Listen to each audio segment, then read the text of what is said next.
다른 뼈로 군대를 만드신 하나님, 오늘 말씀 주제인데요. 한번 같이 읽어볼까요? 아멘. 자, 성경 구절 말씀 띄워주세요. 자, 함께 같이 읽어볼까요?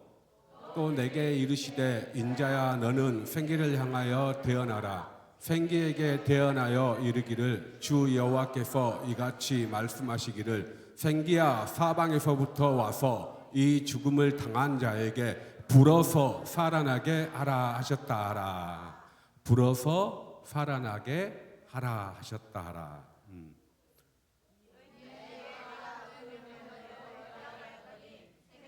그들에게 들어가매 그들이 곧 살아나서 일어나 서는데 극히 큰 군대라. 아멘. 아까 누가 뼈군대라고 그러는데 자, 유다는 하나님의 특별한 사랑을 받는 나라였어요. 하나님께서는 유다가 하나님의 말씀을 따라 살기를 바라시고 큰 은혜로 유다와 함께 하셨습니다. 하지만 유다는 하나님의 말씀을 따르지 않고 악한 일을 하면서 하나님의 마음을 아프게 했어요. 하나님께서는 사랑하는 유다 나라가 회개하고 하나님께로 돌아올 수 있는 기회를 많이 주었죠. 하지만 유다는 하나님의 말씀을 듣지 않고 계속 죄를 짓습니다. 결국 하나님께서는 말씀을 버린 유다를 벌하셨어요. 바벨론의 느부갓네살 왕이 유다를 공격하도록 내버려 두셨어요. 그냥 내버려 두셨어요. 바벨론 느부갓네살 왕은 3번이나 유다를 공격했는데요. 그때마다 유다의 많은 사람들을 포로로 끌고 가는데요. 첫 번째 공격 때 포로로 잡혀간 대표적인 사람이 다니엘과 세 친구이고, 또한 두 번째 공격 때에도 많은 사람들이 바벨론의 포로로 잡혀가는데 그때 제사장 가문의 에스겔도 잡혀갑니다. 에스겔이 바벨론의 포로로 잡혀간 지 5년째 되던 어느 날 에스겔은 포로로 잡혀온 사람들과 함께 그발 강가에 서 있었습니다. 그발 강가에 서 있는데 에스겔에게 하나님께서 하늘을 열어 환상을 보여주셨어요. 하나님께서는 에스겔을 하나님의 말씀을 선포하는 선지자로 부르셨습니다. 에스겔이 선지자로 부름 받았을 때에는 아직 유다가 멸망하지 않은 상태였어요. 에스겔은 유다와 예루살렘이 지은 죄를 지적하며 하나님께 회개하고 돌아와야 멸망을 면한다고 선포했습니다. 유다 땅에서는 예레미야 선지자도 동일한 말씀을 선포하며 유다가 회개하여야 살 수 있다고 선포했어요. 하지만 유다에 사는 사람들은 여전히 회개하지 않았습니다. 결국 유다는 느부갓네살 왕이 3번째 공격했을 때 완전히 멸망하고 맙니다. 하나님의 성전도 무너져 버렸어요. 이 소식을 들은 에스겔은 크게 실망합니다. 더 이상 어떠한 희망도 없어 보였기 때문이죠. 오늘의 주제가 희망이에요. 희망. 아까 찬양 인도자가 우리의 한 소망이 있으니 그 찬양했잖아요. 오직 예수 그리스도이십니다. 자, 그러던 어느 날 하나님의 손이 에스겔에게 나타났어요. 에스겔은 하나님의 영에 이끌려 어디론가 끌려갑니다. 하나님께서 에스겔을 한 계곡의 가운데에 두셨어요.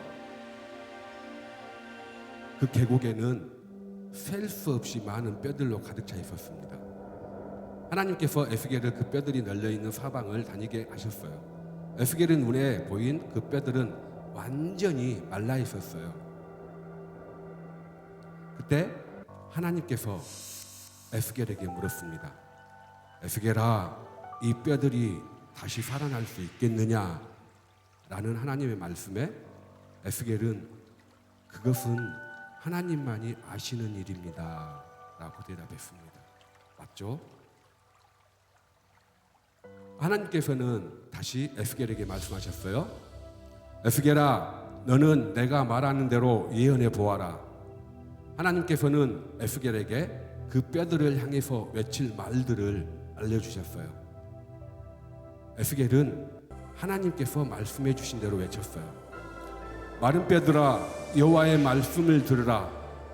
내가 너희 속에 숨을 불어넣으면 너희가 살아날 것이다. 내가 너희에게 힘줄을 붙이고 네 위에 살을 입히며 살갗으로 덮을 것이다. 그리고 네 속에 숨을 불어넣을 것이니 너희가 살아날 것이다. 그때 너희는 내가 여호와인 줄 알게 될 것이다. 아멘. 하나님의 말씀을 대신해서 에스겔이 외치자마자 놀라운 일이 일어나기 시작했습니다. 갑자기 골짜기에서 요란스러운 소리가 나기 시작하더니 뼈들이 서로 부딪히고 움직이더니 하나씩 하나씩 제자리로 맞춰집니다. 뼈가 연결되더니 힘줄이 생기고 그 위로 살이 붙었으며 마침내 피부가 덮여 사람이 되었어요. 사람이 되었습니다.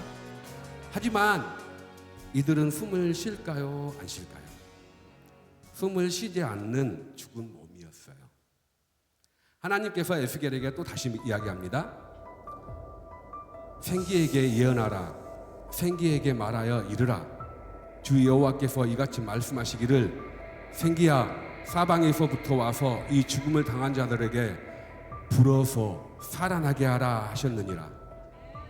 에스겔은 하나님께서 알려주신 대로 죽은 몸을 향해 선포했습니다. 에스겔의 말이 떨어지자 사방에서 하나님께서 보내주신 생기가 바람처럼 불어왔어요. 생기가 죽은 몸으로 들어가자 그들이 숨을 쉬면서 살아나기 시작했습니다. 그 숫자는 셀 수 없을 정도로 많았고 마치 거대한 뼈군대가 아니고 큰 군대처럼 서 있었습니다.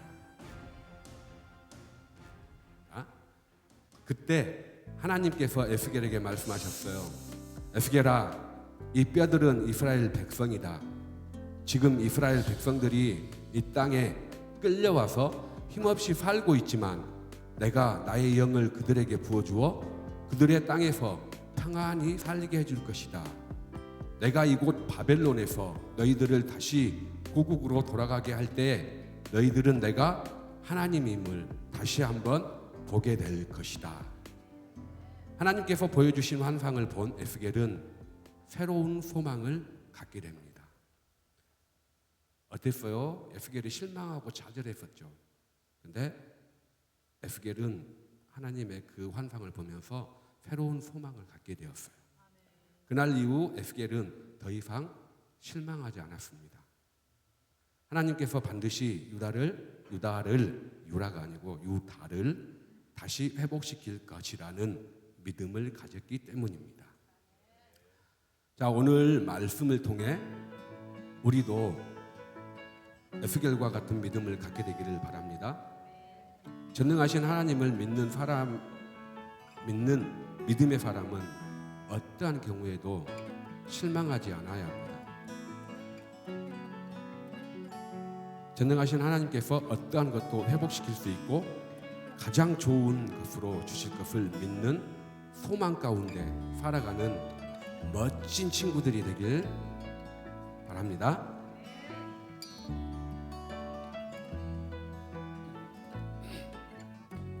자, 우리가 뼈를 보면 정말 어떤 생각이 드나요? 죽음. 먼저 번뜩 드는 게 죽음이에요. 죽음이 먼저 떠오르는데 오늘 본문에 나오는 마른 뼈는 단순히 죽음을 의미하는 것이 아니에요. 11절 말씀, 에스겔 8장 11절 말씀을 보면은 이 뼈들은 이스라엘의 온 족속이라고 했어요. 하나님의 자녀들이에요. 마른 뼈는 포로 생활 가운데 모든 소망을 잃어버린 이스라엘 백성의 모습을 보여줍니다. 그리고 생기는 하나님께서 주시는 생명을 의미하죠.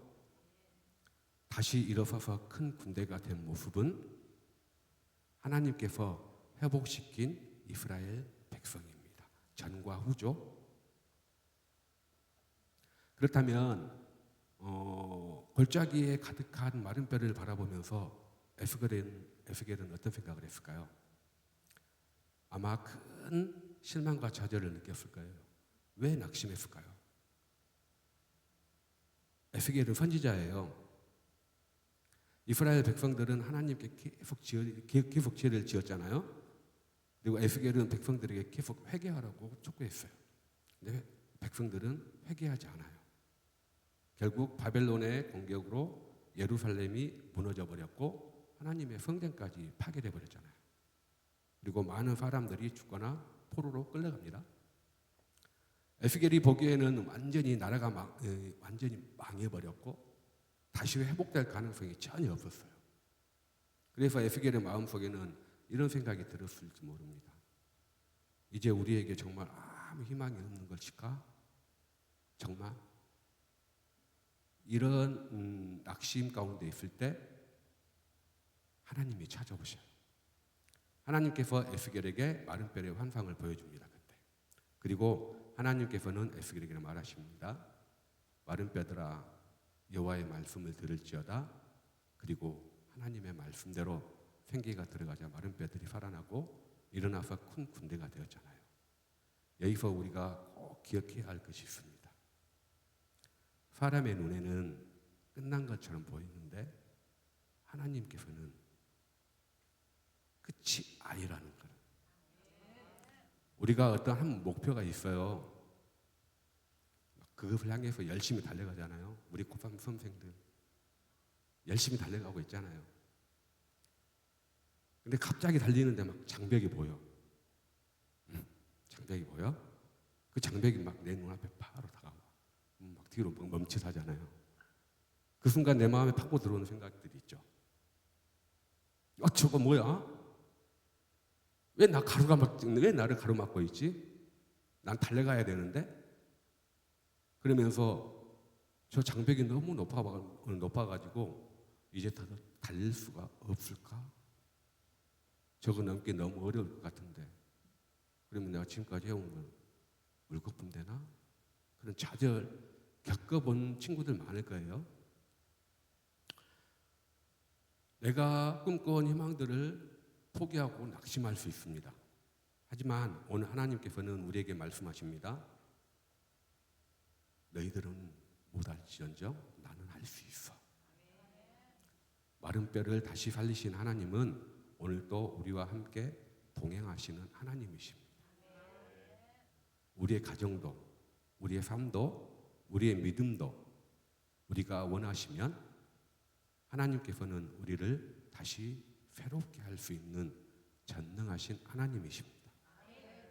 그러므로 어떤 상황에서도 하나님을 바라고 하나님의 말씀을 믿으며 끝까지 소망을 잃지 않는 믿음의 길을 걸어가야 합니다.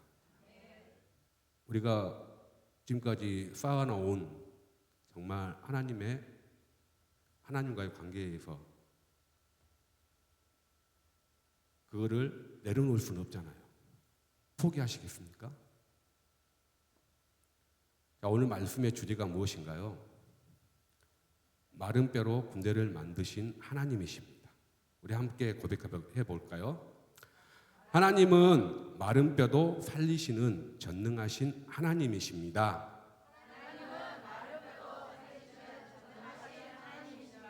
아멘. 자, 우리 친구들 어려운 일이 있다고 의기소침하지 마십시오. 우리와 함께 하시는 하나님 아버지를 믿고 하나님과 함께 힘차게 걸어가는 믿음의 친구들이 되기를 예수 그리스도의 이름으로 기도합니다. 기도하겠습니다.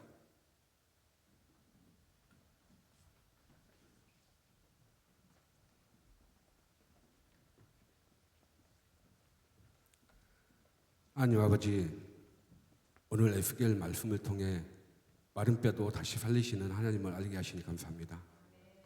하나님 아버지, 믿음 안에서는 때로는 우리 앞에 큰 장벽이 나타날 때가 있습니다. 이제는 안 될 것 같아요. 너무 어려워요. 나는 할 수 없어요.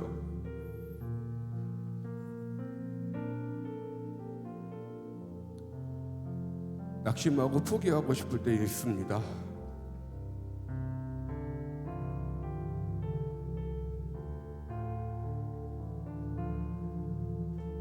하지만 오늘 말씀을 우리 친구들이 기억해 주시길 원합니다. 사람의 눈에는 끝난 것처럼 보여도 하나님께서는 끝이 아니라는 믿음을 다하여 주시옵소서. 마른 뼈에 생기를 불어넣으신 하나님 아버지, 우리의 마음 안에 성령의 생기를 불어넣어 주시옵소서. 힘들고 어려울 때 낙심하지 않고 하나님의 말씀을 믿으며 다시 일어날 수 있는 믿음의 그 믿음을 우리에게 주시길 원합니다. 우리 가정과 우리의 삶과 우리 믿음 가운데 하나님께서 함께하여 주시고 우리에게 필요한 힘과 용기를 주시길 원합니다. 우리 친구들이 어떤 어려움을 만나도 하나님이 나와 함께 하신다는 그것을 믿고 내 마음속에, 우리 친구들의 마음속에 각인하게 하여 주시옵소서. 마른 뼈를 큰 군대로 만드신 전능하신 하나님을 믿으며 오늘도 하나님과 함께 힘차게 걸어가는 믿음의 친구들이 되길 기도합니다. 우리를 사랑하시고 끝까지 함께 하시는 우리 주 예수 그리스도의 이름으로 간절히 기도합니다. 아멘.